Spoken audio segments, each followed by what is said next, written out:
by logical extension, in a world where there are no functioning gold derivatives, what happens to silver? Well, it has to go to 15 to 1 because there's nothing else to use. So that's what we're waiting for. Yeah. What triggers it? In Silver Squeeze, it wasn't quite organic. It was all of us getting on the same page, and through some series of good luck and good messaging, it all came together on one day, and everybody bought a bunch of silver, and it freaked out the ETFs to the point where they actually put it in their prospectus like the silver stackers are threatening us. We even got that amount of attention is remarkable. But in the end game, it's not going to be planned. It's not going to be us doing it. It's going to be everything coming together organically and Right. everyone saying we need to buy silver, and it's going to be a natural silver squeeze. The most successful example of a silver short squeeze happened in 1979 and 1980 and led to the precious metal's highest price ever. In the late 1970s, the wealthy brothers of the Hunt family began buying up as much silver as they could. At its peak, the Hunt brothers' hoard comprised over 200 million ounces of silver. As a result of their efforts, the price of silver rose rapidly, peaking at $49.95 an ounce, the highest price of silver ever recorded. Today, the silver market is showing signs of a similar squeeze, with London's silver float at a record low of 170.5 million ounces outside of unsecured ETFs. As demand rises, lease rates are climbing, and COMEX inflows increase, indicating a tightening supply that could set the stage for another significant market event. Financial analyst, economist, and precious metals expert Rafi Farber predicts the next silver squeeze will be organic, predicting the endgame for the monetary system. He expects silver to reach a 15 to 1 ratio with gold as gold derivatives lose their function. Some experts forecast that silver could break into triple digits by 2040, assuming continued industrial demand growth and a supply crunch. While reflecting on the big picture, Rafi notes that gold is being transferred from Switzerland to the US through London. Meanwhile, gold supplies remain stable, and silver inventories have hit record lows of 722 million ounces. The massive outflows of gold and silver bullion from the UK into the US will not likely return even after the tariff and trade situation is resolved, and while gold prices are poised to continue setting fresh all-time highs, the setup for silver is even stronger, according to TD Securities senior commodity strategist Daniel Gali. As far as the market is concerned, Rafi emphasizes the precariousness of this situation by comparing it to the 2021 silver squeeze.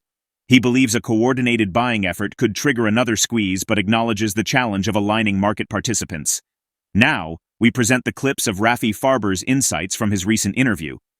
Before we continue to discuss this, please subscribe to our channel and activate the bell icon for timely updates.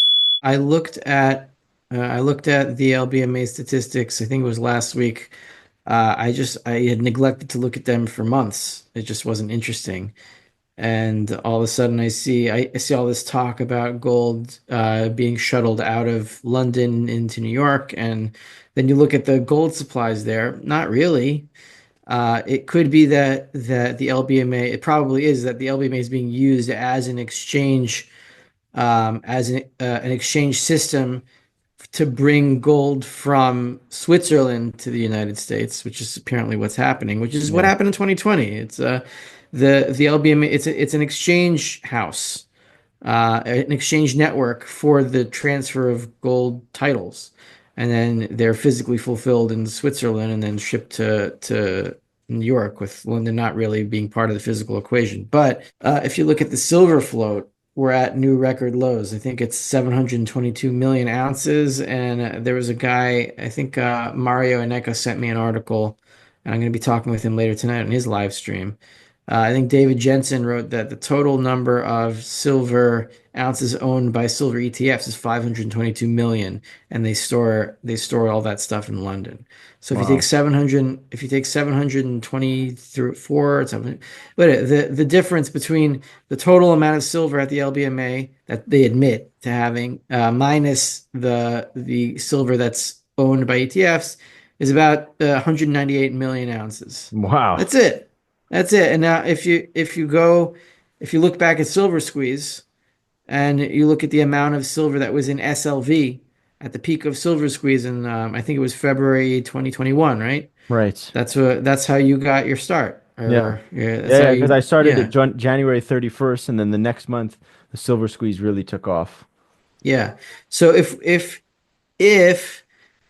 SLV had all of the silver it had at the peak of Silver Squeeze, the LBMA would be completely drained. There would be zero there. That is, if there is any one single bell that rings and says this is the end game, it's the gold to silver ratio. Right. I keep saying that the gold to silver ratio at the peak of panic, it won't stay there for a very long time, but at the peak of panic, we know the end game is hit and this is the end of the monetary system. That's when we have this gold to silver ratio of 15 to 1, because that's the historic monetary ratio for hundreds, even thousands of years. That's what it was. And why was it that way? Because nobody had any gold derivatives back in the 1700s. Right. I mean, I'm not saying there weren't any gold derivatives. There were, but they were very temporary and private and over the counter between parties. If you wanted to travel to, let's say, I don't know, Glasgow to London, and you didn't want to be carrying a whole bunch of gold because you could get robbed on the way. So then in Glasgow, you could get like a note for that amount of gold to be delivered to London that you could ride on horseback to, deliver it to the Bank of England so you could get your gold. That was the extent of gold derivatives, right? Right. So if you lost the note, nothing happens because nobody else can use it. That's the point, right? And now we have all this crap like flowing through the system that it pretends to represent the gold and the silver that it doesn't. So I'm saying back then there was no market for gold derivatives. Gold derivatives were a convenience that people used when they needed to. Right. But there was no market for them. It's not like they were sold. So in a world where there's no functioning gold derivatives, no market for them, then silver has to be used on a retail level because you can't use gold derivatives because they don't exist. Yeah. So then by logical extension, in a world where there are no functioning gold derivatives, what happens to silver? Well, it has to go to 15 to 1 because there's nothing else to use. So that's what we're waiting for. Yeah. What triggers it? In Silver Squeeze, it wasn't quite organic. It was all of us getting on the same page, and through some series of good luck and good messaging. Endgame investor Rafi Farber argues that whether or not gold exists in Fort Knox won't significantly impact gold prices, as the market already assumes it's there. He believes the real driver for gold's value is the declining trust in the US dollar, projecting a future exchange rate of $50,000 per ounce in a de-dollarized world. For decades, the US dollar has been the backbone of global trade and finance, serving as the world's primary reserve currency. However, recent geopolitical shifts, economic uncertainties, and inflationary pressures have led many nations to rethink their reliance on the dollar. With de-dollarization accelerating and central banks accumulating record amounts of gold, many analysts predict gold prices will continue to climb. As demand outstrips supply, some experts forecast gold surpassing all-time highs in the coming years. When the dollar weakens, inflation erodes purchasing power. In the 1970s, during high inflation, gold surged by over 500%, proving its worth as an inflation hedge.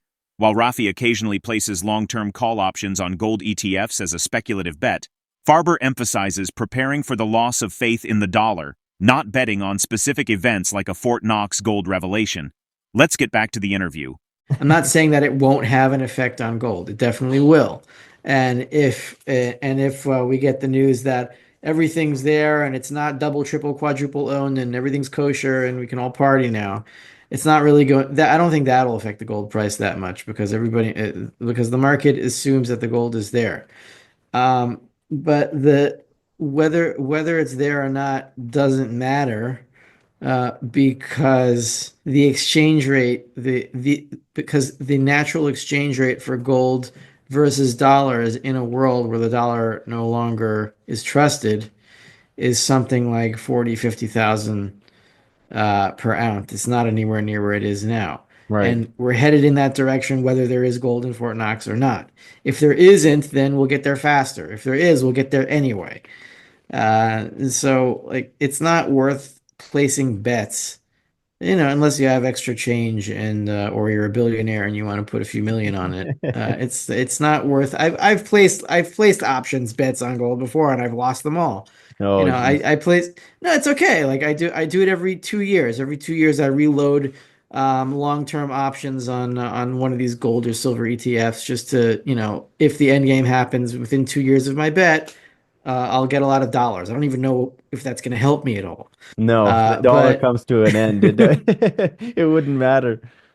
But no, anyway, I reloaded this year on call options on one of the big gold ETFs, and I'm in the money now. So great, maybe I'll make back 4,000 I lost over the last 10 years, buying a few $100, every 2 years or so. Maybe not, but it's the same thing. If you want to play the Fort Knox game and you want to buy a few call options on gold, hoping that there's no gold there and then it jumps up, you might make money. But either way, either way, the faith in the dollar as a gold derivative is going to be lost. And we got to prepare for that, not whether or not there's gold in Fort Knox. Yeah, I'd say the exchange rate, the value. I mean, value can mean a lot of things. Value in terms of gold and silver as industrial commodities is pretty fair, given that there's no shortages. We're not seeing anything about gold or silver. So we might see that. I'm not saying that it couldn't happen tomorrow or a few weeks from now. I mean, we're seeing the silver float, especially from the LBMA, get drained. So you could have a shortage pretty quickly, especially in monetary metals like gold and silver, where suddenly monetary demand can just like peak out of nowhere in a panic. So that's always possible, and that's what we're betting on. We just don't know exactly when it's going to happen. The combination of ongoing economic uncertainties, the potential for further geopolitical instability, and the continued accommodative monetary policies by central banks around the world are likely to provide sustained support to silver prices. Given the tightening silver supply, rising lease rates, and the growing distrust in fiat currencies, how should investors position themselves to navigate the potential endgame scenario? Drop your thoughts in the comment section below. If you find this video informative, don't forget to support our channel and turn on notifications to stay informed about our latest videos. See you in the following video.